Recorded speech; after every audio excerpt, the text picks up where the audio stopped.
Bom dia, boa tarde, boa noite. Mais um podcast. Que legal, Gustavo. A gente está com coisa boa. Cara, uma alegria, cara. Grandes convidados.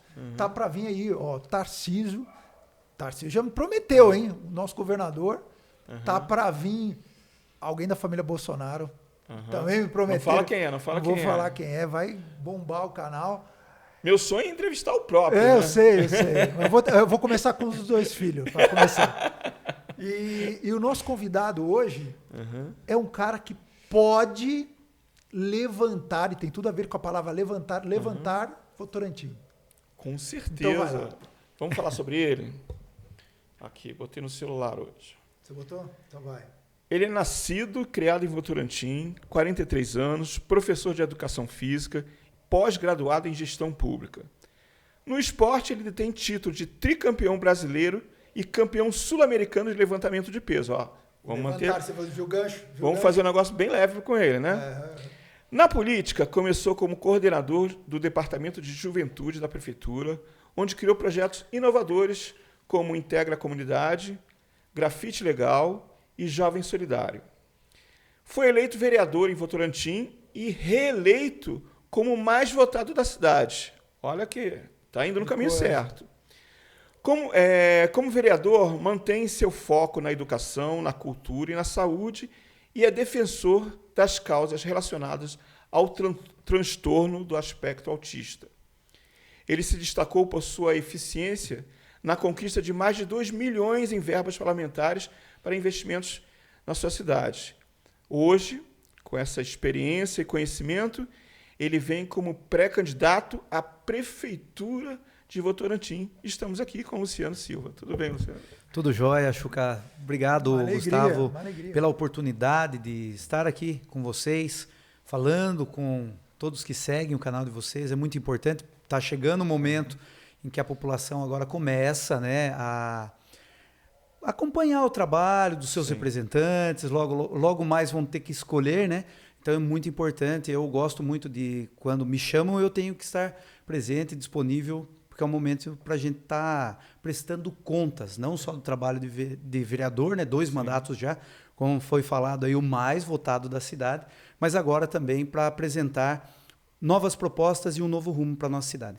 Exatamente. E a gente sempre deixa claro que a gente está aberto aqui para as pessoas, porque a gente precisa estudar em quem a gente vai votar. Porque, eu vou votar no meu cunhado, que lá vai ser candidato, não sei o quê. A gente tem que parar com isso. A gente tem que voltar, que a gente estava conversando semana passada. Né? Pois é pior ainda, né? Não. A gente estava conversando semana passada com o Dr. André Moron, e a gente falando sobre isso, a expertise dele, né, na segurança pública, isso dá um abono fantástico para experiência, né? Experiência, né? E quais são as suas propostas? O que você tem em mente? Eu vi uma frase sua que fala que você, com a ajuda da população, você pretende dar um novo rumo ao desenvolvimento de Votorantim. O que você pretende aí? Desenvolvimento econômico e equilíbrio social. Né? Então, os dois têm que caminhar junto. Primeiro, a gente tem que fazer um apanhado de problemas que a gente tem na cidade, né? Levantar o histórico da nossa cidade. Nossa cidade foi emancipada em 1963. De lá para cá passaram-se várias gestões. Eu acredito que a primeira foi a que mais teve o desafio, porque é o que deu o pontapé inicial na cidade, fez o primeiro plano diretor e com isso deu todo o subsídio para que os outros viessem e continuassem o desenvolvimento da cidade. De 3 gestões para cá, a cidade parou de se desenvolver por N situações, né, que a gente coloca. Todos deixaram um tijolinho, todos contribuíram com alguma coisa, toda a gestão que passou deixa coisas boas também, mas algumas situações que vêm já se tornando corriqueiras na cidade, que é a questão política, ela, de uma forma assim, ela está na cidade e a gente não consegue tirar mais isso. Porque sempre estagnou e a gente vê a alternância do poder sempre pelos mesmos. Não há nada de novo. Sim. Não há nada como desenvolver uma cidade sem essa amarração política. Você não consegue. Então, hoje, a nossa proposta é realmente de vir com um projeto político independente, um projeto político baseado na experiência que eu tenho de 8 anos com a demanda da população. A gente vê um problema constante no transporte público, na questão de segurança, na educação, na saúde. Daí, quando você fala assim, esses tópicos, parece que você está generalizando. E não, são coisas pontuais. O transporte no município ficou em 2 anos no emergencial. Nossa. Teve uma concessão de 20 anos, que foi no apagar das luzes, pela ex-gestão, feita uma concessão no dia 30 de dezembro. Então, com isso, entrou a nova gestão. É um dia bom, né, para fazer. Então, né? Você veja bem. Então, exatamente. Então, quem entrou, que foi agora a Fabiola, a prefeita Fabiola, ela deveria ter feito de forma diferente. Sim. Colocou uma outra empresa, não tinha o edital ainda certo. O transporte ficou um caos durante 2 anos, praticamente 3 anos. Agora se efetivou o contrato, agora que firmou o contrato pelo edital. No apagar das velas também. Também, e com uma empresa, olha só, a empresa emergencial criou uma subsidiária que assumiu o contrato. Sim. Você está entendendo? Então, por mais que tenha sido feita a licitação, mas foi uma empresa recém-criada. Resumindo, ainda continua o caos no transporte público. Uma gestão que entrou depois de uma outra que já foi problemática, poderia ter solucionado, não, deu continuidade. Outro ponto que a gente coloca também é a questão de segurança. Nossa cidade estava nos jornais e até nas mídias fora daqui, da nossa região, como Votorantim, a cidade do furto. Por quê? Falta de políticas públicas para prevenção, falta de inteligência na aplicação. Não foi feito o mapeamento, não foi. Vocês conversaram aqui com uma pessoa de segurança pública. Sim. É inteligência, é um trabalho de prevenção, não de apagar fogo. De mapeamento, saber quais os bairros que são perigosos, quais são os pontos onde tem um assalto. Questão de logística. É o índice, são números. Então, não se tem mas por que não se tem um trabalho efetivo? As pessoas que estão nos cargos de primeiro escalão, e de chefias, que as secretarias, chefias que comandam, são cargos políticos. Então, peraí, eu fiz um acordo aqui na minha reeleição com esse partido. Então, eu vou dar para esse partido, não interessa, eu vou dar segurança pública lá. Mas o cara não entende nada de segurança, ele vai arrumar alguém. Não é Exatamente. Assim? E quando, Chuca, a gente fala assim, quais são as propostas para você desenvolver uma cidade como Votorantim? 137 mil habitantes, hoje com 735 milhões e 100 mil reais de orçamento. Olha só, uma cidade que tem uma saúde financeira equilibrada. Está equilibrado, principalmente depois da pandemia, ficou 2 anos parado, não teve projetos sendo desenvolvidos na cidade. Então, uma cidade que tem dinheiro. A gente vê que a arrecadação está superavitária. Sim. Porque novos empreendimentos imobiliários. Então, a cidade está acontecendo. Sorocaba não tem para onde mais crescer. Olha e Votorantim tem um grande território. É emendado, gente. Você que de qualquer lugar do Brasil que não sabe onde a gente está falando, Sorocaba e Votorantim parece uma extensão. Co-irmãs. Co-irmãs, isso. Na verdade, Votorantim foi um distrito de Sorocaba, ou seja, foi um bairro de Sorocaba que naquela época ficou abandonado. Sim. E a cidade se revoltou, não chegava a política pública lá. Então, o que eles fizeram? Vamos se rebelar e vamos lutar pelo sim, pela emancipação. Então, foi uma luta lá dos vanguardeiros lá atrás. Mas voltando nessa questão da política pública, para a gente desenvolver, para a gente ter um projeto, papel aceita tudo. Se a gente faz um plano de governo lindo, o nosso já está praticamente pronto. Né? Mas é um plano de governo baseado em algo que dá para executar, que a gente vai colocar na previsão do orçamento, viu? Plano plurianual, LDO e LOA, você tem que planejar. Quem que planeja isso? Equipe técnica. Se você não tem lá os gestores para fazer todo esse trabalho de mapeamento, levantamento, o que é necessário e como vai ser aplicado dentro do orçamento, você não consegue executar. Porque se não está na lei, não executa. Daí entra uma outra situação que é a governabilidade com Câmara Municipal que aprova isso. Né? Mas o projeto, o plano de governo, ele começa antes da eleição, bem antes. Na verdade, ele começa quando se faz as articulações, as conjunturas partidárias. Nós somos o Partido Podemos. Sim.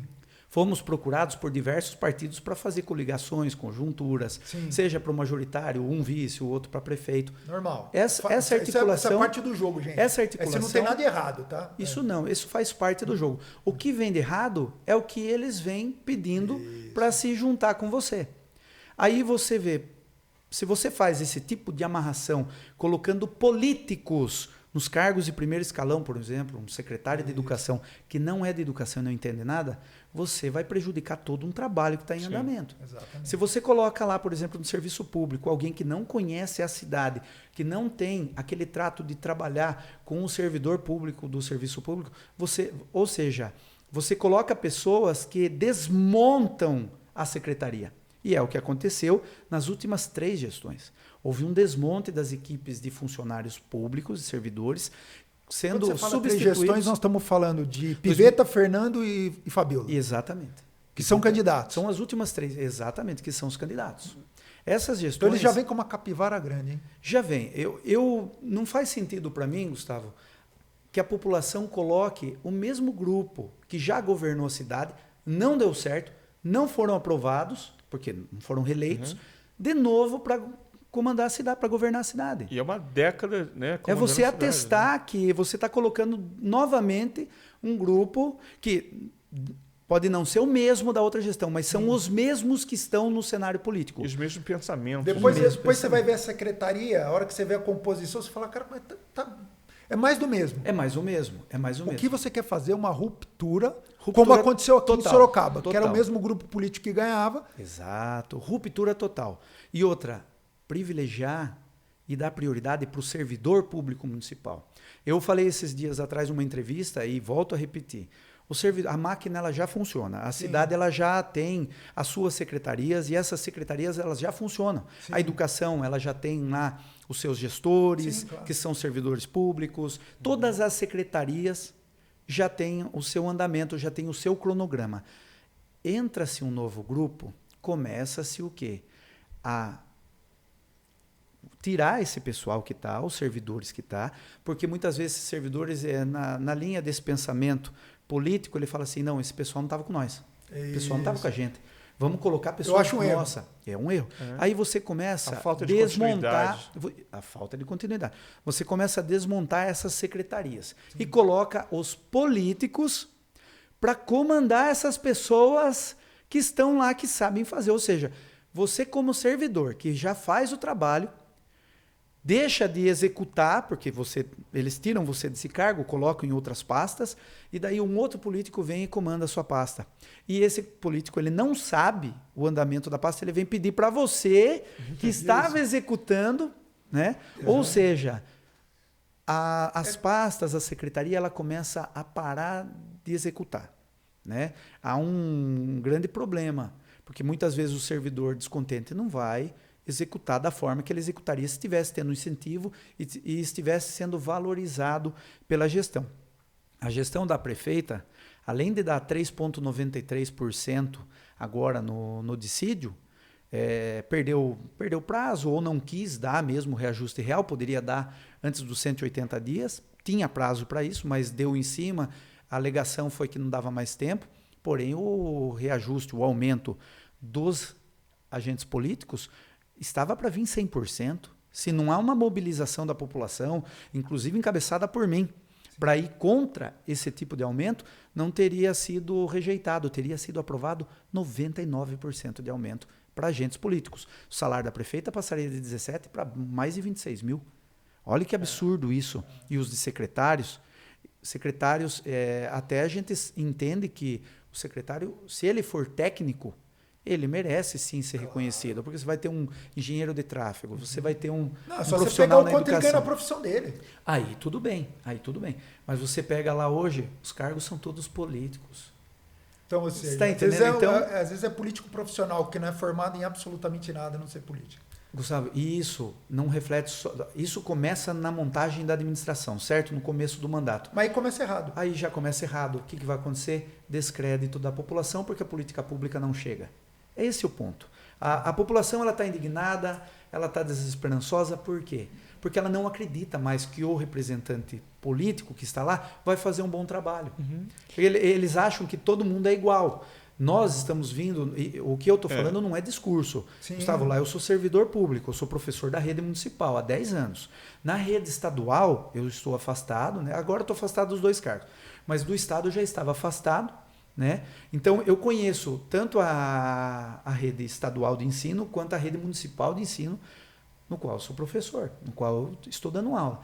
eu vejo a revolta do servidor público e isso já passa para os pais dos alunos, para a comunidade. Quantos servidores são? Hoje são mais de 3 mil servidores. Mais de 3 mil. 3 mil. Entre ativos e inativos. 3 mil descontentes. 3 mil descontentes. 3 mil descontentes. Então a gente vê que o descrédito hoje na classe política vem por conta da política ineficiente, da aplicação do recurso público ineficiente. Votorantim, se você perguntar lá, pessoal, o que hoje a cidade hoje é o maior reclame? IPTU caro. O IPTU caro. O IPTU caro foi a aplicação da alíquota. Gestão. É alguém que aplicou errado. Você sabe, né? Quando você vai... a gente que tem uma imobiliária, né?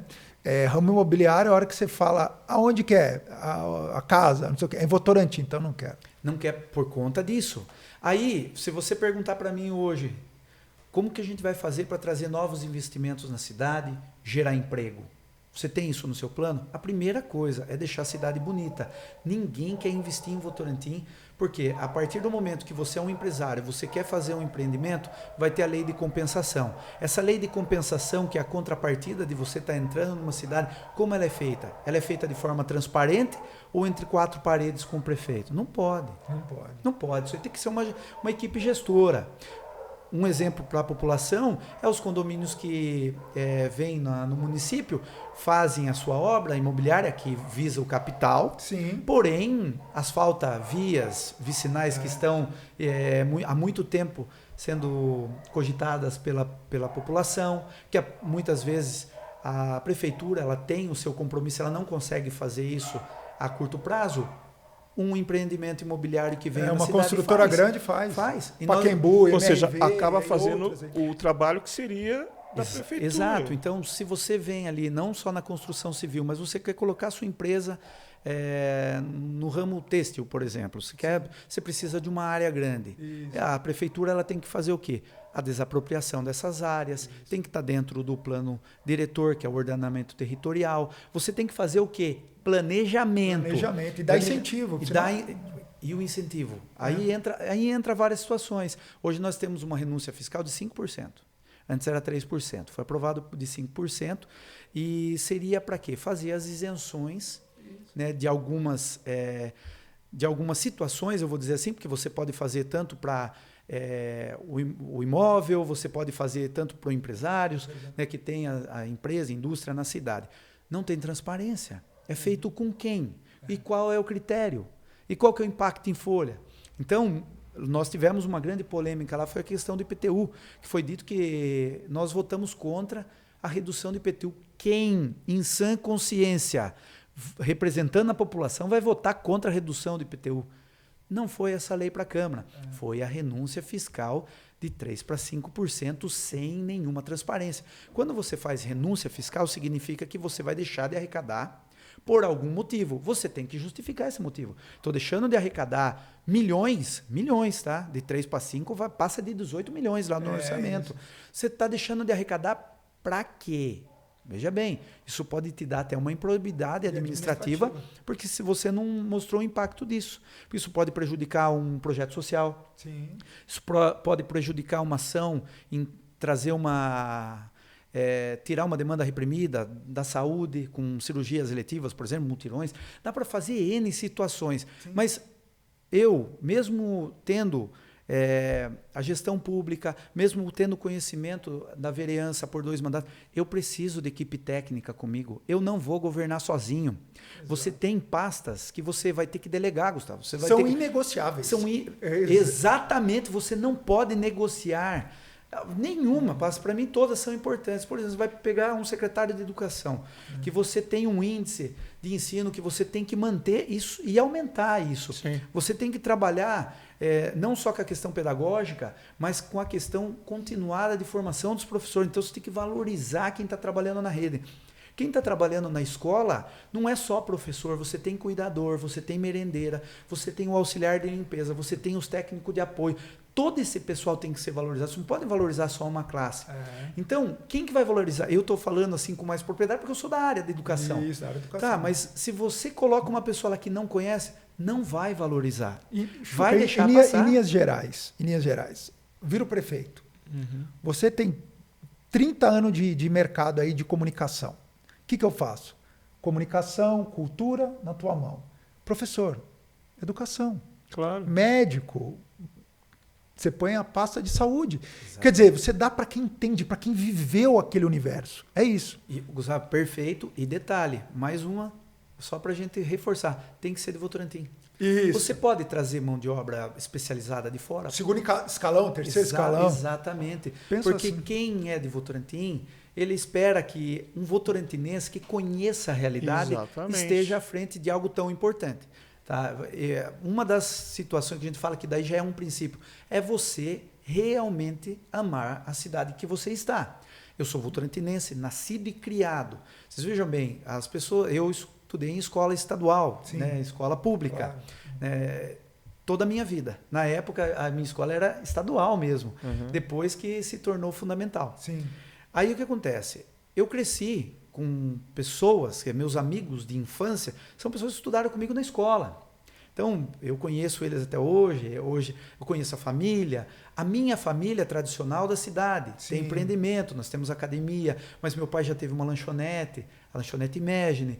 Meus avós tiveram os primeiros armazéns lá. Olha só, você imagine eu hoje, representando a população com a confiança das pessoas, porque isso o cara não sabe onde vai te buscar. Isso não é concurso. Isso não é concurso. O cargo eletivo não é concurso. Exato. Alguém acordou num domingo de manhã pensando, eu vou nesse cidadão aqui que está nesse escolher, né? A pessoa te escolhe. Por quê? Porque eu cresci com ele, eu conheço ele, eu sei onde ele mora, eu conheço a família dele e eu tenho certeza que ele vai lutar por mim e pela nossa cidade. Digamos assim, eu vou lá e me envolvo em escândalo, me envolvo em polêmica. Chego lá, esqueço dos princípios e valores que eu jurei no dia da minha posse. E daí eu começo a compactuar com o executivo, porque nós temos um grande problema hoje no nosso país. Sim. 3 poderes: executivo, legislativo e judiciário. Eu sou o vereador que mais denunciou a cidade, a administração, no Ministério Público, seja no Ecoponto, seja na ciclovia mal planejada na Vila Nova, que trouxe um grande prejuízo, tive que entrar na justiça para pararem o transtorno que eles estavam trazendo com uma ciclovia numa via íngreme, que não trouxe, nenhum ciclista transita lá, uma obra, um elefante branco. Um elefante branco, para matar velho. Eu entrei, exatamente. Imagina, como é que os velhos vão pedalar? Não, se você faz uma ciclovia, significa que você está priorizando a segurança de quem utiliza, quem é ciclista. Não, é mais ou de quem está perigo, descendo também. É mais perigo para o ciclista. Trouxe muito transtorno.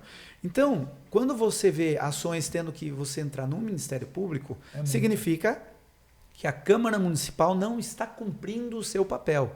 Não adianta ter um vereador que fiscaliza, que legisla, que descobre as irregularidades e aponta e se passa um pano.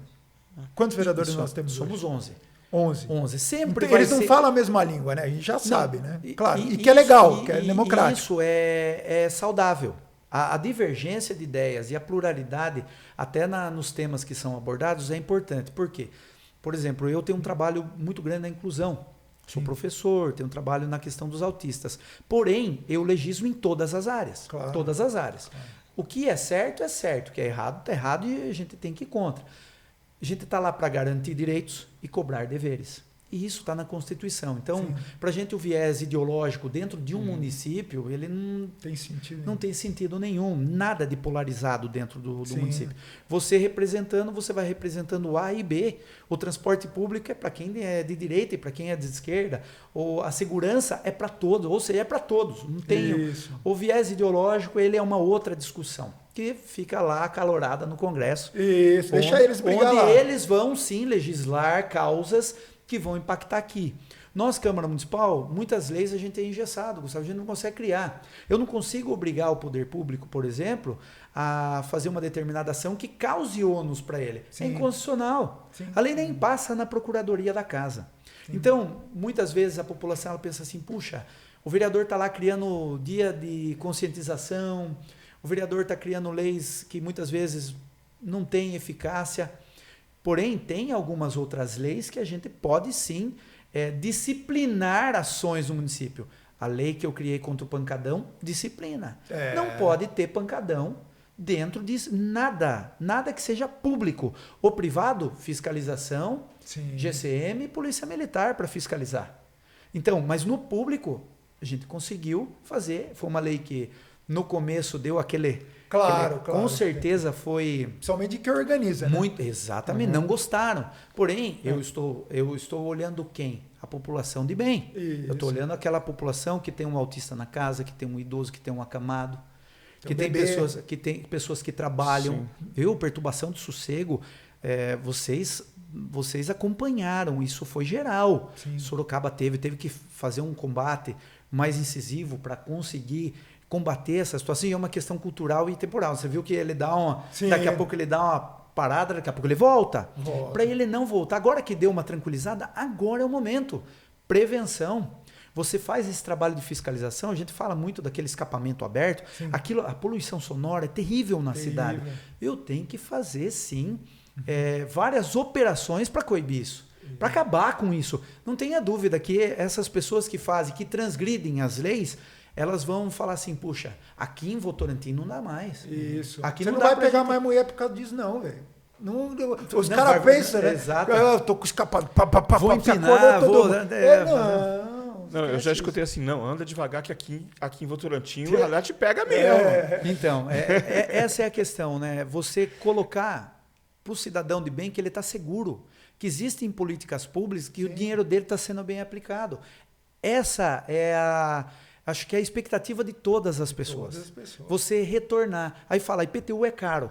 Aí você chega na frente da sua casa, o lixo está todo lá. Aí você liga no setor de serviço público, os caminhões estão quebrados. Aí você vai fazer a fiscalização, os caminhões que estão quebrados são alugados. Então você começa a ver que é um conjunto de erros que a gente pensa assim, puxa vida, não é só má gestão.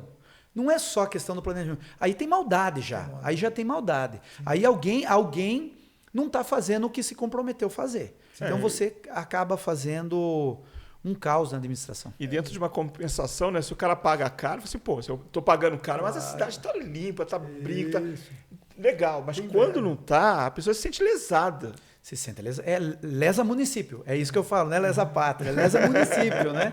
Não é verdade? É verdade. Agora chega um momento de 4 em 4 anos que as pessoas elas olham para nós e falam assim: "Aham, apareceu". Apareceu. Olha, isso é geral. Mas o que a gente está tentando fazer, o nosso grupo, Gustavo? Conscientizar as pessoas de acompanhar desde o início até o final. Quem não acompanhou, não tem problema.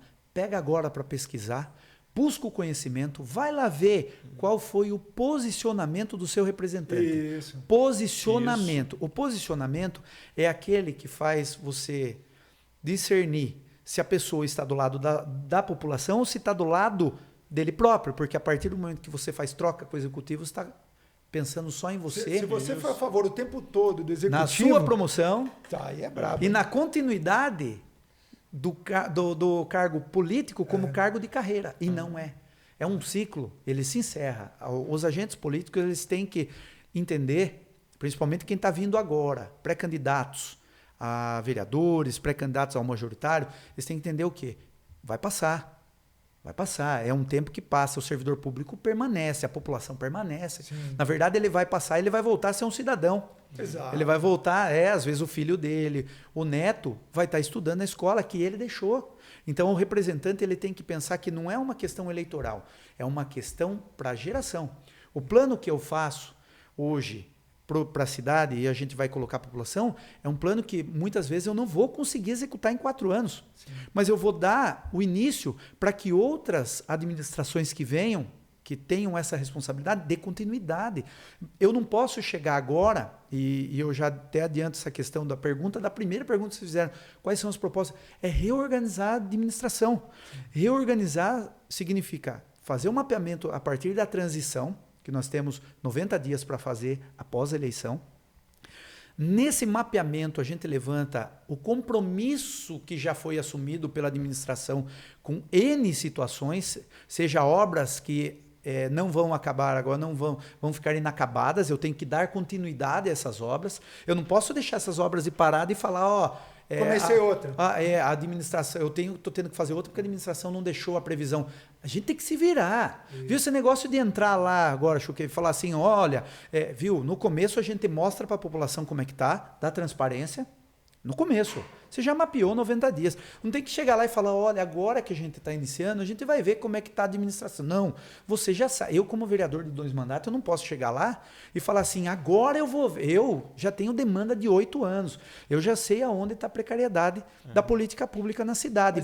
Bairros periféricos não chega. Eu penso que esse é o caminho. Você tem 2 mandatos de vereador, no seu caso, e aí você está pronto para virar prefeito. Exatamente. Porque você viu do outro lado como funciona a situação. Nós precisamos ir para o intervalo, hein? Só quero falar uma coisa que me deixa doente, assim, o cara mudou, né, a prefeitura, mudou o governo, e o cara não continua aquele benefício que é para a população, porque era o partido oposto de oposição, e o cara para ali porque ele não quer continuar uma coisa que o partido de oposição começou. Porque quem assinou lá atrás é quem começou a obra. Exatamente. Né? Uma grande bobagem. Egocentrismo. Exato. Se é para o bem da população, tem que fazer. Você não é eleito para isso? Com certeza. Sim. Na verdade, você é eleito representante para você administrar o dinheiro público. Isso. Ou seja, é administrar tudo que se tem ali, principalmente as obras que outra administração deixou. Você, quando entra, você entra com o intuito do quê? De melhorar, não prejudicar o que estava. Exatamente. Melhorar. Então, qual que é o objetivo nosso, Gustavo? Chegar, a gente mapeia, cada secretaria já está acontecendo, já tem o seu cronograma. Primeira coisa de tudo, mantém-se tudo. Mantém-se tudo. Aí você vai fazendo auditorias e você vai vendo o que está errado. O que não está dando certo, que às vezes pode ser um projeto que foi mal aplicado, mas a ideia em si, a essência é boa, a gente mantém ele por um tempo, faz uma adequação disso, dá transparência para quem está sendo beneficiado com esse projeto. Muitas vezes projetos que beneficiam a minoria não aparecem. Não aparecem. Mas a gente tem que defender a minoria. É através da lei que a gente vai defender. Então, o que a gente faz? A gente mapeia, vê quem está tendo benefício com esse projeto, a gente mantém e a gente fala, esse projeto é um projeto bom, é um projeto que traz coisas boas vamos manter, vamos potencializar, vamos colocar na nossa previsão orçamentária para que o ano seguinte a gente consiga contratar mais pessoas, atender mais bairros, porque às vezes o projeto bom só está num lugar. É isso. E no bairro periférico não chega. Ó, Novo Mundo, Jardim Primavera, Green Valley e Tatiana são divisas com Sorocaba. Sim. Cidades que têm essas divisas em conjunto, muitas vezes ficam com abandono do poder público por outro. E, na verdade, faz sempre a contagem de voto. Infelizmente é assim. Também. Se bairro tem muita gente, não tem, então vamos fazer o que dá para fazer. Exatamente. Né? Nesses bairros assim a gente tem que dar uma atenção muito maior, porque hoje existe uma população vulnerável. Então, a gente precisa para um rápido intervalo. Opa, vamos lá. E aí a gente vai, mas a gente volta. Tomar uma aguinha. Tomar uma aguinha.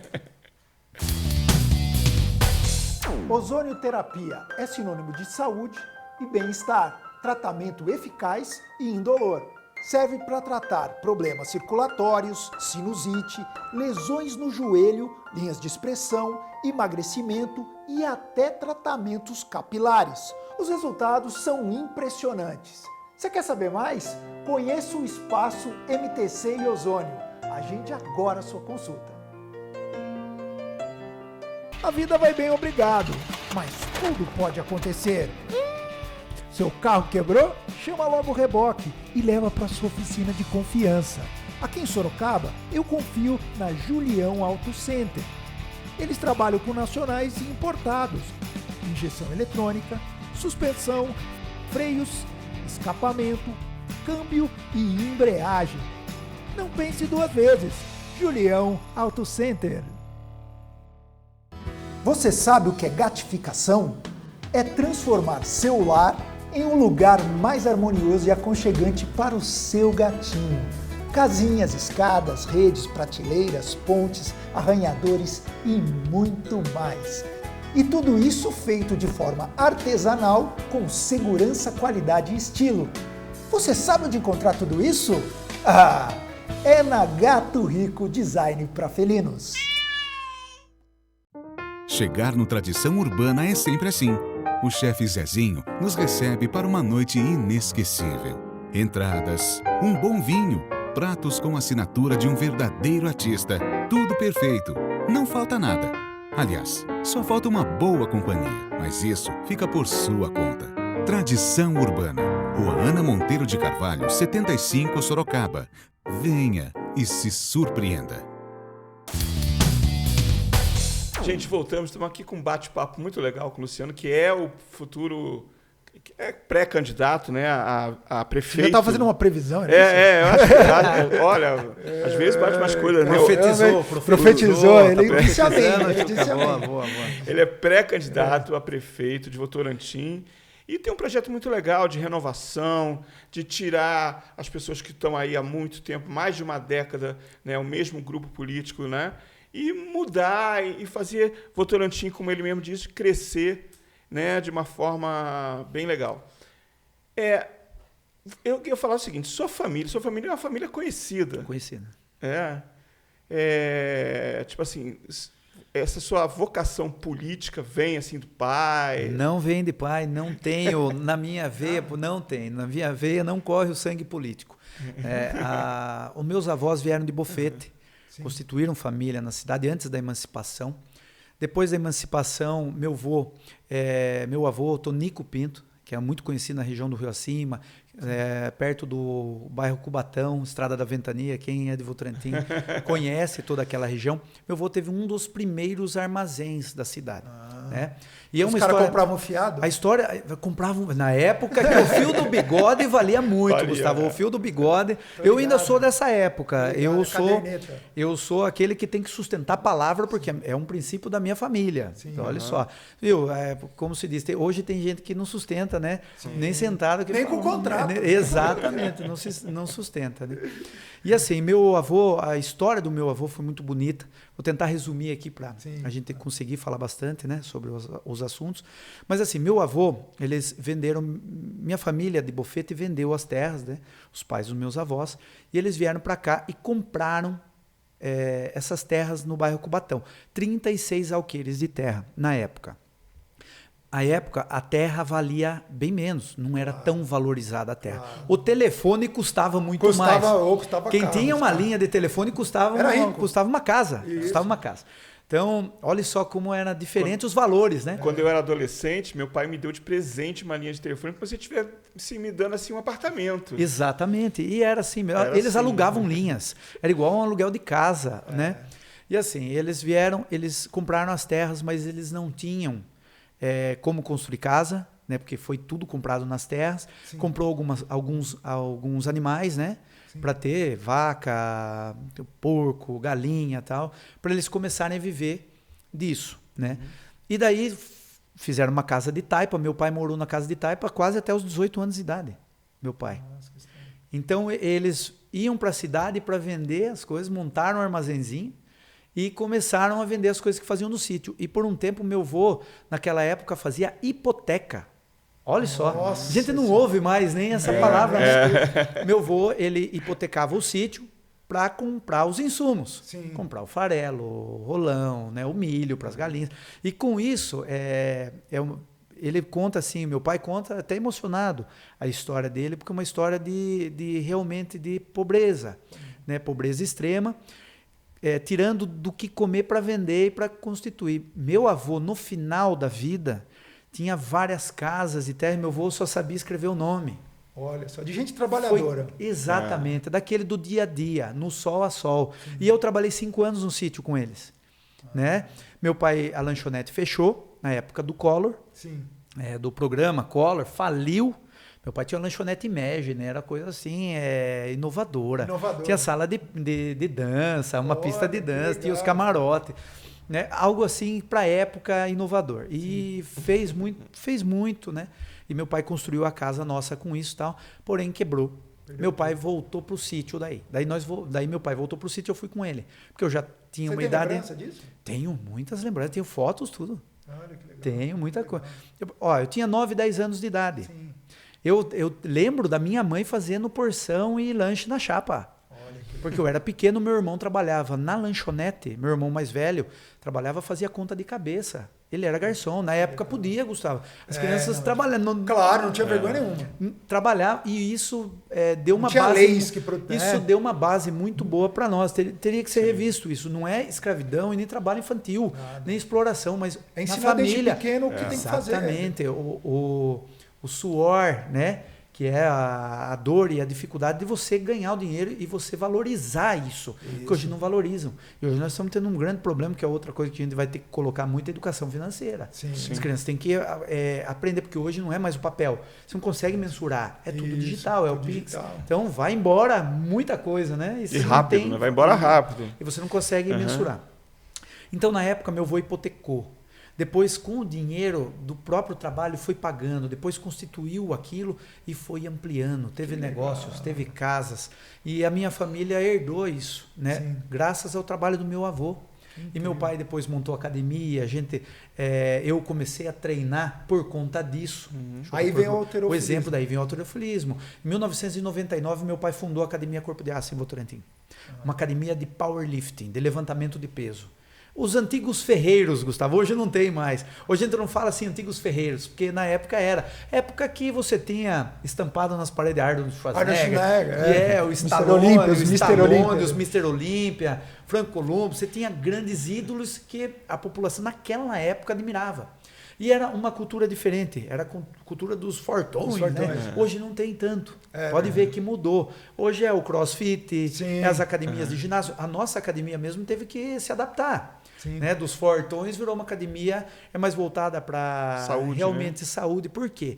O halterofilismo com levantamento de peso, alto rendimento, não é saudável. Não, nem um pouco. Não é pra saudável. Lombar, para joelho. Eu tenho inúmeras lesões da época de competições. Ombro. Lesões de ombro, peitoral, joelho. Mas quanto você colocava? Mais de 200 quilos. Mais de 200 quilos. Eu fui campeão com 190 quilos. Com 190 quilos. Mas quanto você pesava e quanto... Na época, a categoria até 100 quilos. Até 100 quilos você colocava o dobro, uma formiga. O dobro é o índice corporal, é o que faz você, às vezes você levanta mais peso. Mas você fazia o arranque ou em duas vezes? Como é que nós fazíamos os 3, que é o supino, que é depois o terra e o agachamento. É os 3, não é o olímpico. Tem uma diferença, o levantamento olímpico do levantamento de peso powerlifting. Powerlifting são os 3. E nós fomos campeões, né, nessas categorias e tivemos a equipe representando. Então, eu era muito forte, mas eu nunca conheci ninguém mais forte. O meu pai. O meu pai já era master, foi ex-campeão brasileiro, foi campeão sul-americano também. E meu pai, pela idade, ele levantava mais de 200 quilos. Era muito forte, muito forte.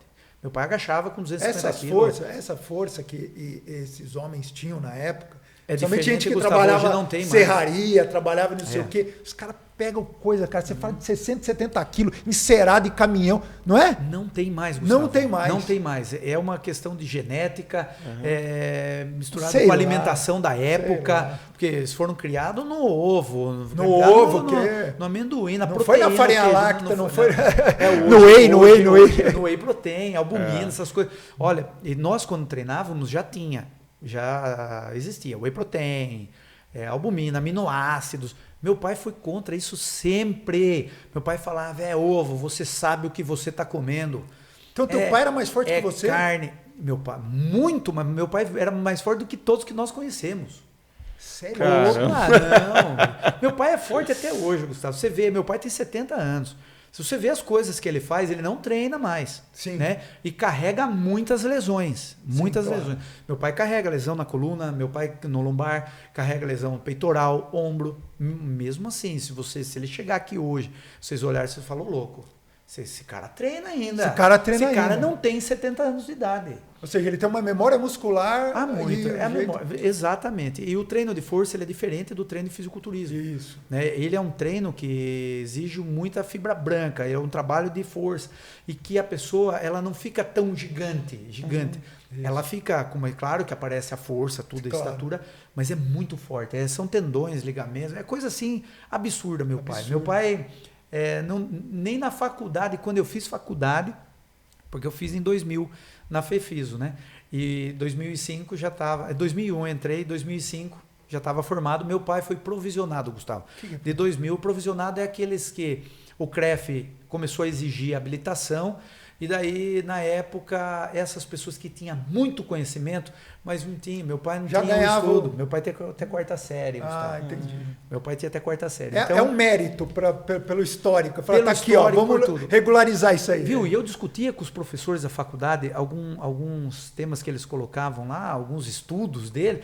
Eu falava, não, mas isso não dá certo. Não, mas por que não dá certo? Não, porque meu pai falou que não dá certo. Como assim seu pai falou que não dá certo? Meu pai fazia. Eles não acreditavam no que meu pai fazia. Caralho. Você veja bem como o conhecimento técnico ele é importante, mas a prática também. Os dois têm que estar juntos. Se não estiver junto, não funciona.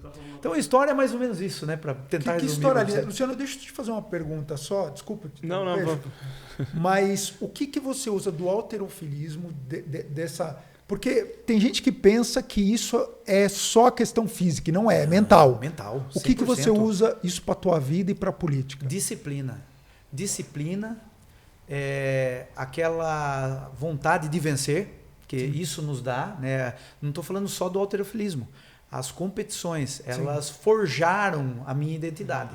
Né? Porque Foco, né? Foco. Lá eu ganhei, lá eu perdi. Isso. Então você aprende a ganhar e a perder. Você leva esses princípios para a vida toda. Tá? Eu tive frustrações, eu tive lesões que me tiraram de campeonatos, porém eu me superei. Então vem a questão da superação. Então a disciplina, a superação e aquela vontade de vencer é o que a gente leva para a vida. Porque a vida, em algum determinado momento, você vai ter perdas, você vai, em algum momento, você vai sentir uma tristeza tremenda por algo que aconteça num seio familiar, e você tem que estar preparado para você enfrentar isso. Né? Nós somos seres humanos. Eu acho que só o esporte dá isso. O esporte dá isso. O esporte é uma ferramenta de inclusão, é uma ferramenta que tira você de uma depressão, Isso. que é uma ferramenta que te prepara para a vida.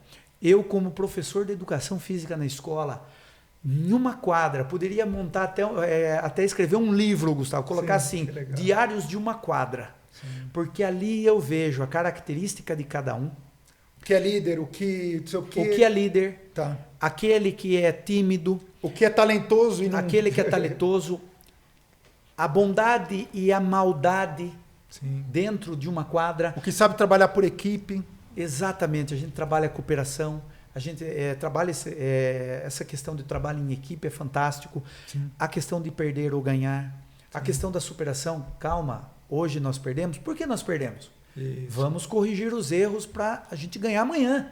E vamos lá, e aquele sentimento de união, de somos adversários agora. Terminou agora, nós somos os melhores amigos. Isso. Então, isso eu trouxe da minha trajetória como atleta, como professor, e levo para a minha vida. Tudo que eu aplico hoje tem ligação com isso. Então, por isso que a base é mais importante. Quando falam para mim de políticas públicas, eu falo assim, olha, tudo é prioridade. A turma fala saúde, saúde, saúde. Sim. Claro que é. Saúde é prioridade. Como o esporte, Sim. é a prevenção para você não precisar de uma unidade de saúde. Exato. É saúde, Sim. cultura, cabeça, Cabeça. né? Para o bem-estar mental. Claro. Então, a gente tem que pensar no físico, no social e no mental. É os três Perfeito. juntos. É isso aí. E é isso que a gente leva para a vida. E eu falo, prioridade, todos são.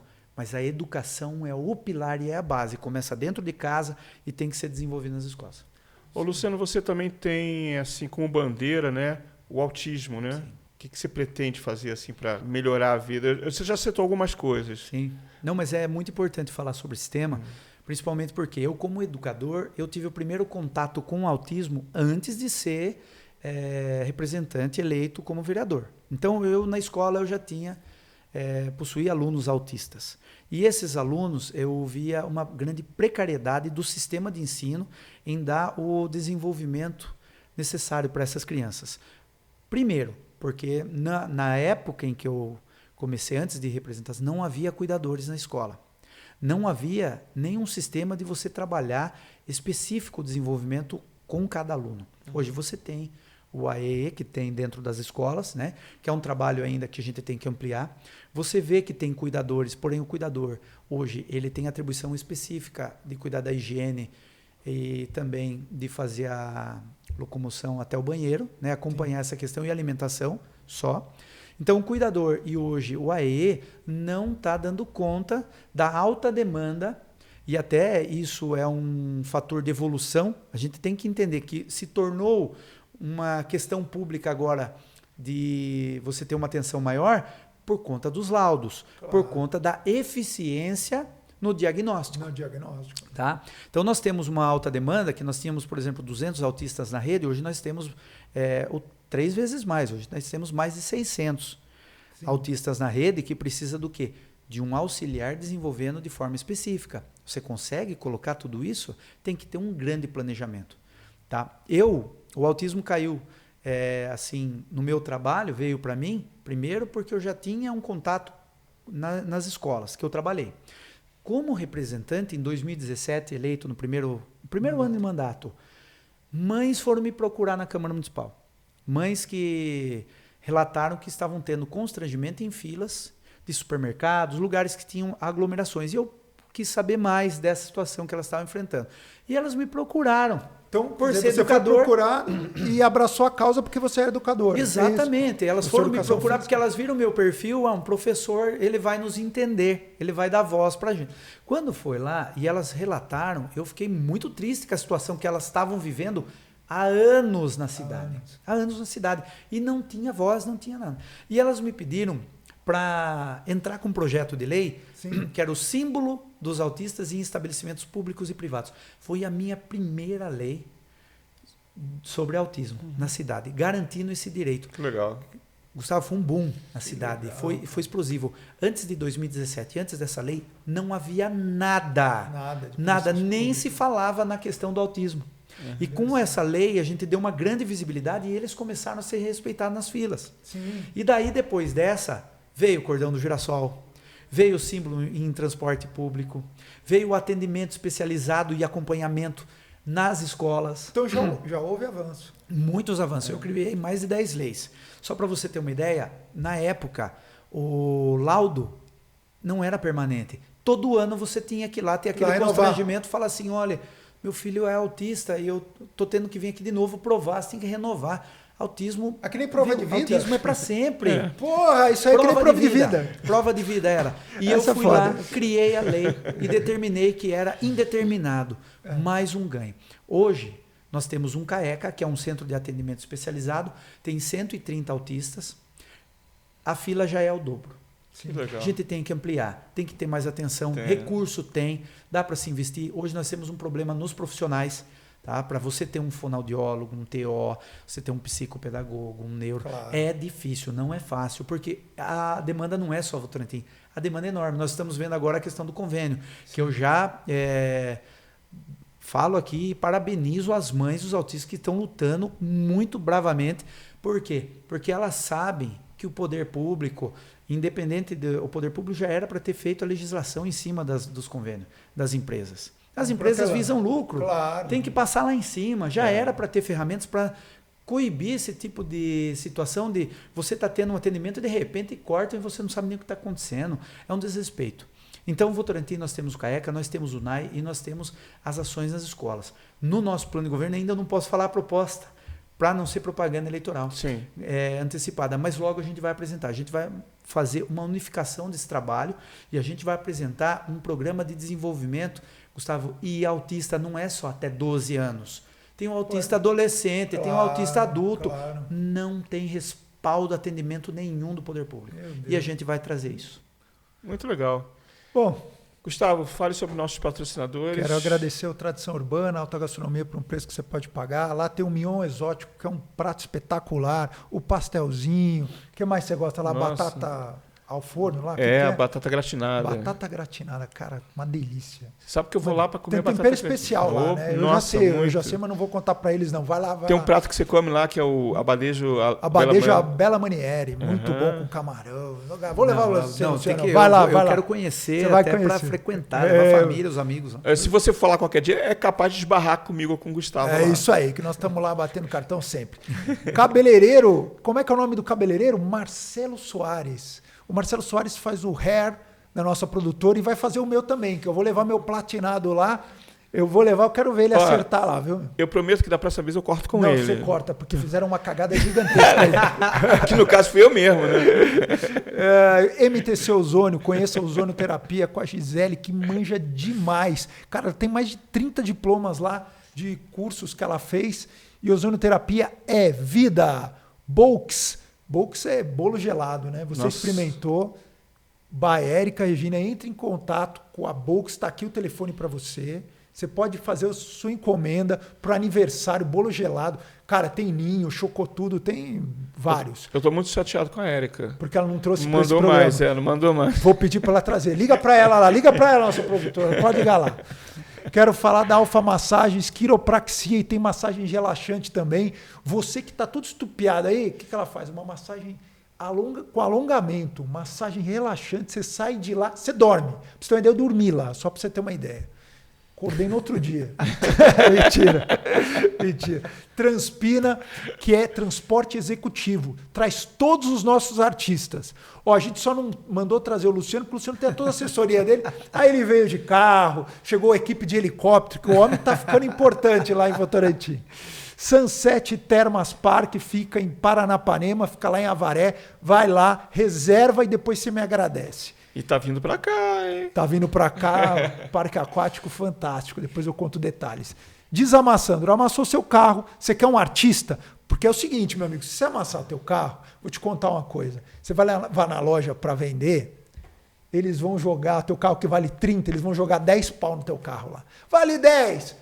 O Desamassando não. Ele faz uma obra espetacular que o cara não chega a nem ver isso aí. Às vezes você não vê sai, sai de lá melhor do que Mais entrou. valorizado, mais valorizado. Tem que E ser um faz artista. higienização e tudo mais. Autoescola Ideal. 6 unidades, tem na Vila Progresso também. Você vai lá tirar sua carta ou reciclagem. Lá tem um simulador especial. Tem mais alguém, Milena? Mais ninguém? Já falei de todo mundo? Nós vamos fechar mais 2 aí. Não vai dar nesse quadro, você tá ligado, né? Luciano, obrigado, viu? Para te achar nas redes sociais, pessoal. Poxa vida, obrigado. Eu já deixo eu agradecer, Chuca, Gustavo, Tamo a junto. mim também, que entrou em contato.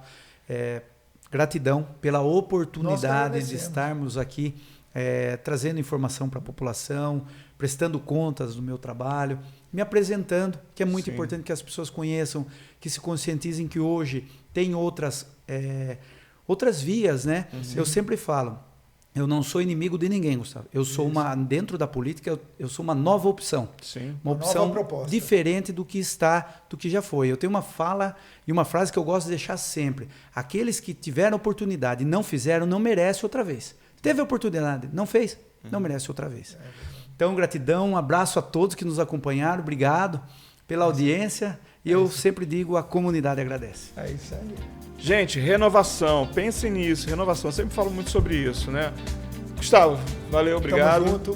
Bora. Luciano, obrigado pela sua presença. Foi bem esclarecedor aqui. E você que gostou dessa entrevista, deixa seu like lá. E olha, assista as outras entrevistas. E a gente tem entrevistando os políticos, porque nós estamos em época de eleição. É isso por aí. E vem novidade aí. E vamos trazer um super cara aí Superstar aí. o mundo da ufologia aí, que você vai ver Tô só. sabendo, já vou mandar carro pra você. É, isso aí. Transpina vai buscar.